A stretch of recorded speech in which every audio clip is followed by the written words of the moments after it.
You cry? Nah, makes me want to. What you cry about?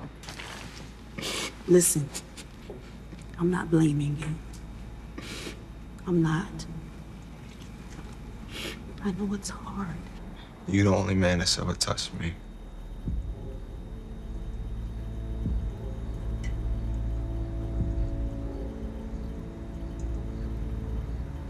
You're the only one. We are in nature to give this video a different vibe. Hi everyone, my name is Prince, and we are going to be doing a James Baldwin history lesson today. The reason I wanted to dig into this topic today is because a few years ago, I published one of my favorite essays I've ever published on Catapult Story. It's about a friend of James Baldwin's that I don't think many people knew that he had. It wasn't really out there in the lore that I knew about James Baldwin, at least in the mainstream at the time. Once I learned about Eugene Worth, it seemed really necessary to dig deeper because as soon as I learned about him, I began to see the traces of how Eugene Worth showed up in James Baldwin's emotional life, in his literary life, and also this more internal space where you could really tell that this person and what happened to them really impacted James Baldwin. So Eugene Worth was a friend of James Baldwin's. For those that don't know, James Baldwin is a famed writer that was born in 1924 and left New York City for Paris at the age of 24 in 1948.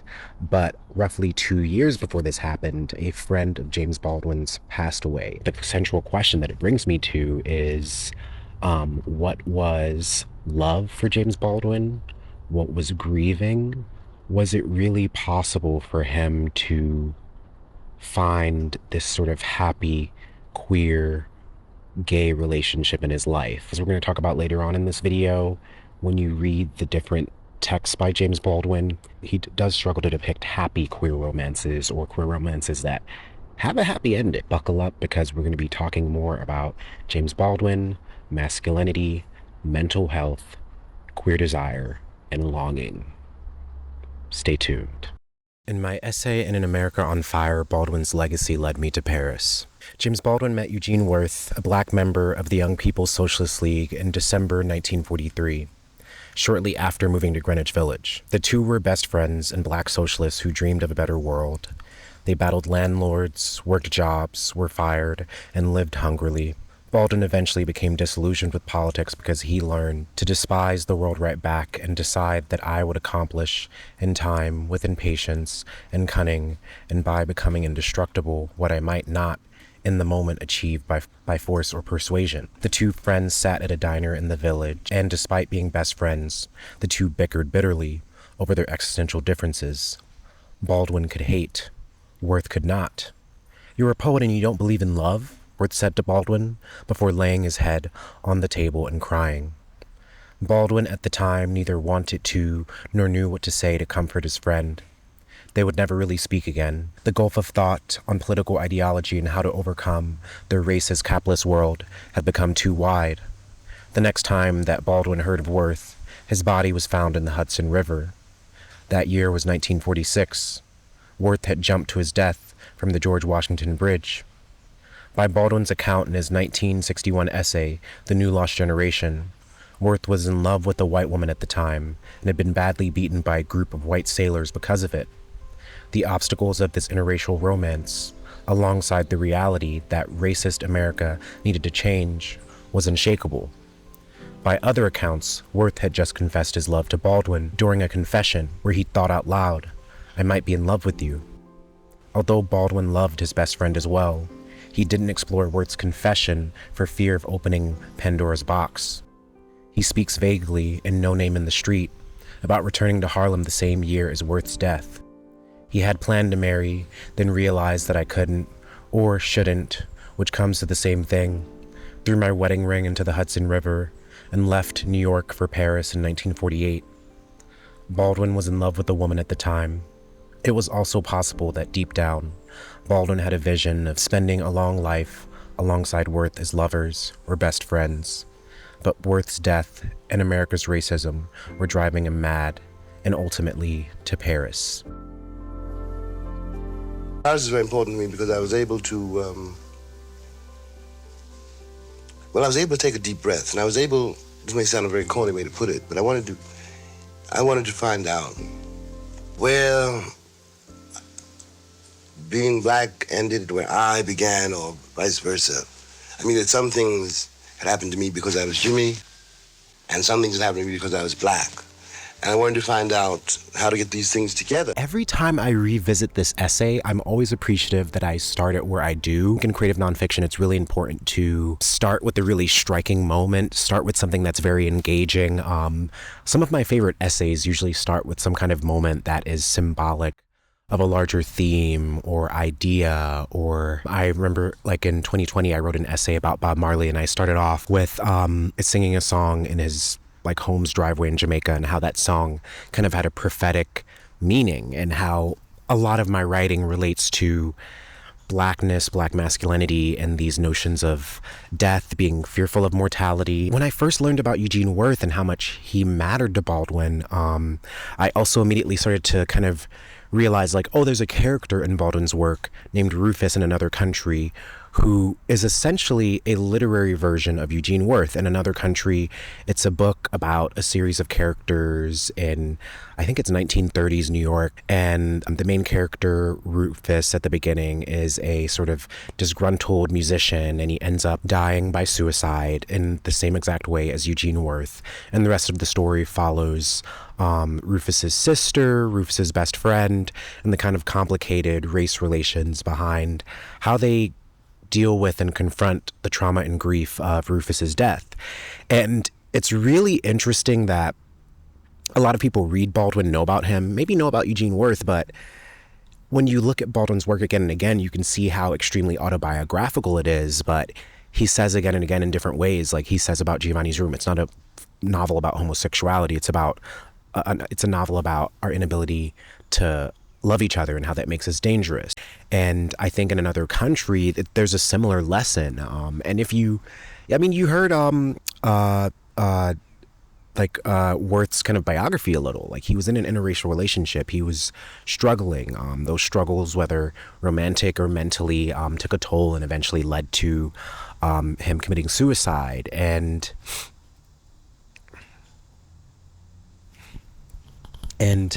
I love when you can get to the point of reading someone's background that you get to see different aspects of their life and different parts of their work. And I'll read from the section of this essay that specifically talks about Another Country. Baldwin started writing Another Country in Greenwich Village in 1948, 2 years after his best friend Worth committed suicide. It took Baldwin years and travels to different lands to write Another Country, published in 1962. The writing of the novel was a deep grieving because no matter where Baldwin went, the demons followed him. His decaying mental health at the time may have been exacerbated by the PTSD of battling racism in the U.S., or his penchant for elusive men, whether they be queer or straight passing. Whether or not Baldwin had a savior of sorts in his darkness, most of his suicidal moments is beside whether or not Baldwin had a savior of sorts in his darkest, most suicidal moments is besides the point. Baldwin was saved many times by himself or others, but could have been saved far more. And if you haven't read Another Country, I really recommend that you do, because Another Country is a really difficult read. It's sad. The characters are sad. They struggle to really communicate with each other.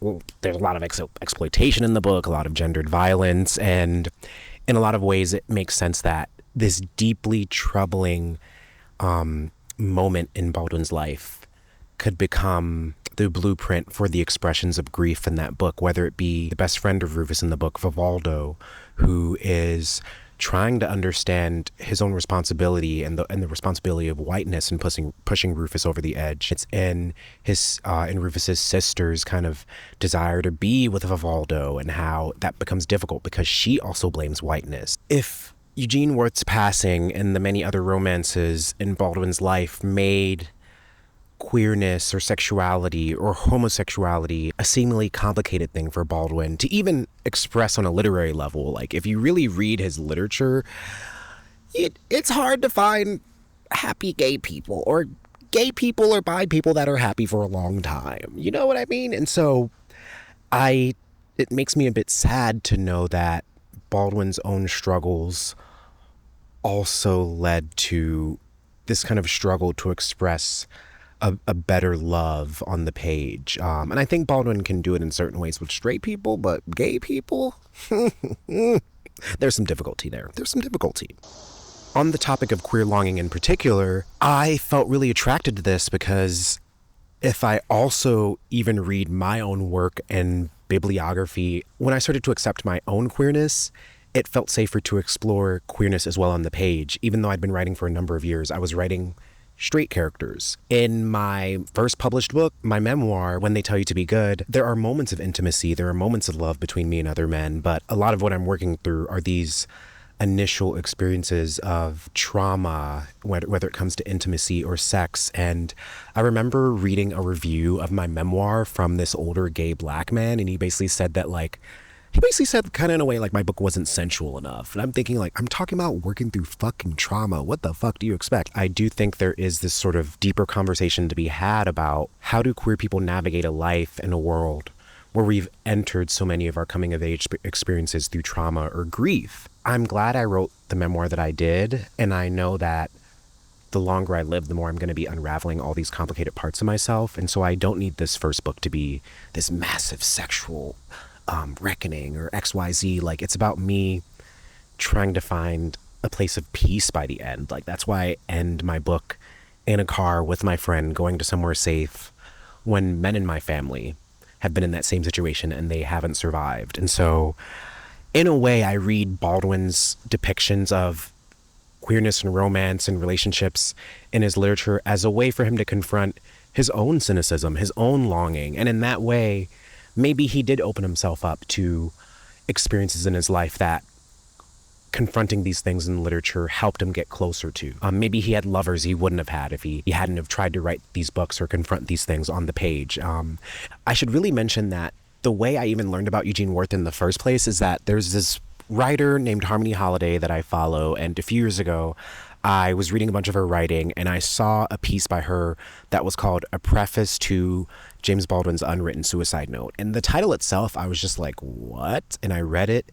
It was so beautiful. And it also mentioned Eugene Worth, but it mentioned all of these things about Baldwin through the lens of he had attempted suicide numerous times in his life. He was known by many to be depressed, charismatic, struggle with mental health. And so there is this side of Baldwin that I read where, as a queer black person myself, I feel a lot of protectiveness around him, or a lot of protectiveness for the fact that I wish people would talk about. And so I want to read another part of this essay that deals with how mental health shows up in his work, how it shows up in his interviews, how it shows up in black male life in general. Baldwin's mental health was complicated not simply by his blackness, but also by his queerness.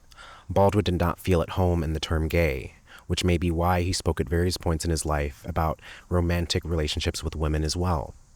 Aside from being excluded from the March on Washington, the rejection of his sexuality by black activists and creatives must have hardened him. In his last published interview, Baldwin speaks with a tone of bitterness about the poet Ishmael Reed. He ignored me for so long and then called me a blank sucker. You know what I mean. It's boring, but I always did say he was a great poet, a great writer, but that does not mean I can put up with being insulted by him every time I see him, which I won't. The presence of anti-black homophobia is still apparent to me as a queer black activist and artist. In college, while I organized march after march for black people slain by police, I faced the criticism of other black students for being too radically against or confrontational of the university, which many black students considered white people activism. While passing through the main gate of Ochedi-Sakowin Camp in Standing Rock, as I talked with a friend, an indigenous man snickered at us and said, "Don't come here to be gay." Weeks later, while at the same camp, a group of indigenous men cornered me and demanded that I take off my jacket that said "Fuck White America," or be followed around the camp for its inflammatory message. I took their threat as another way to police my blackness into a digestible image, a logic that fails to oppose the stereotype of the violent, angry black man who is really just speaking the truth. During a 3-month trip to the Philippines, I held back tears as teenage boys accosted me joyfully in public, as children pointed and laughed at me, and as countless people elaborated to me how I was the first black person to ever frequent their business.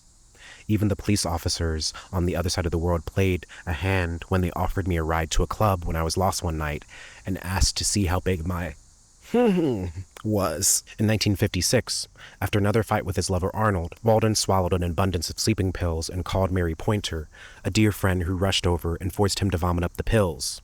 As the bile and drugs exited his body, maybe Baldwin mentally birthed a sentiment that he said later in his life. For every James Baldwin, there are a whole lot of corpses, a whole lot of people who went under. What I really love about this section is that it was really hard to write, but I think reading Baldwin in this way and understanding how deeply mental health and grief impacted him, it reminds me of this kind of core theme that I've been trying to work through in my most recent book, a novel that I've been working on. And it's this idea that grief is something that we all deal with. It's a universal emotion, one way or another.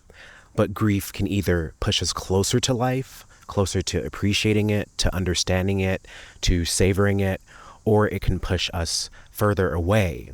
And I think the same can be said for race, for social forces, but I think what I read in Baldwin's work right here is that grief, sometimes it pushed Baldwin closer to life, it forced him to confront life, it forced him to bear witness, it forced him to challenge other people, and sometimes it became too much for him and he had to take a step back. He fell into suicidal ideation, he fell into periods of depression, and when the world you live in literally reciprocates your suffering with more suffering, how do you escape? How do you escape this labyrinth of suffering? Where is the next step? What is the next way? This discussion of mental health, I think, begins to be one of the many steps that we can potentially have moving forward. And I think this is why I included that quote in there about how James Baldwin said, for every James Baldwin, there are a whole lot of corpses. There are a whole lot of people that went under.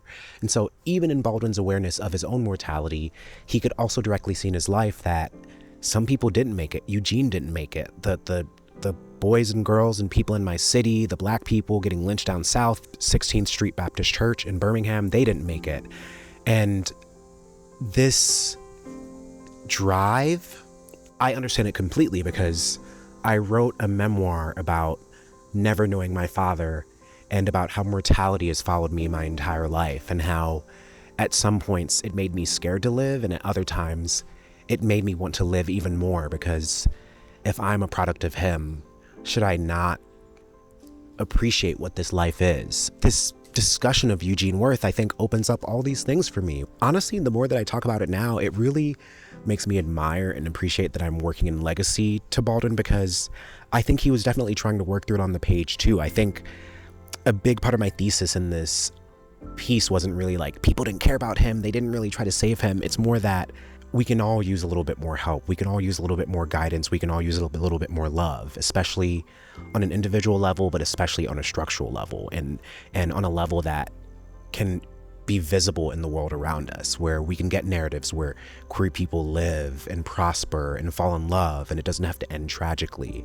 And I hope in my own explorations of Baldwin and when I'm reading him, I can both understand his context, but try to go past it in my own ideas about life or love or grief or longing, because I do think grief can push us away from life, but I think I'm working through a period of time where I'm hoping it can help me appreciate life more. And some of this is connected to the fact that a few years ago I lost a friend to suicide, and I found myself over the past 6 or 7 months for the first time being angry, being mad at him, being a bit more cynical about what it means when we lose people. But I also think the reality is that no one shade of grief is ever the same. And some grief, maybe we should rightfully be angry for a variety of reasons, and other forms of grief, maybe we need to feel sad and experience that loss. And it's just a matter of what that particular situation is. I really appreciate this discussion. It definitely lightened my day. I'm glad I did this outside. And in the description, I'm gonna put some affiliate links for some of the books that are mentioned here, like Another Country, like No Name in the Street. If you wanna support this channel, buying those books, those affiliate links will throw a few bucks my way. So it's another way for you to support this channel and support these explorations of Baldwin. But until next time, stay woke, read about fascism, read about Baldwin, and I'll see you later.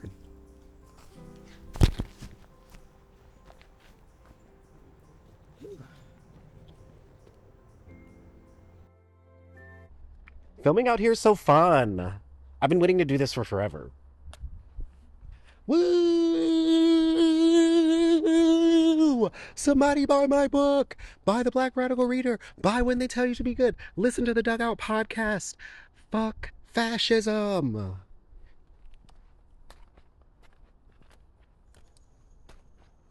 Exit stage left. End of this shot.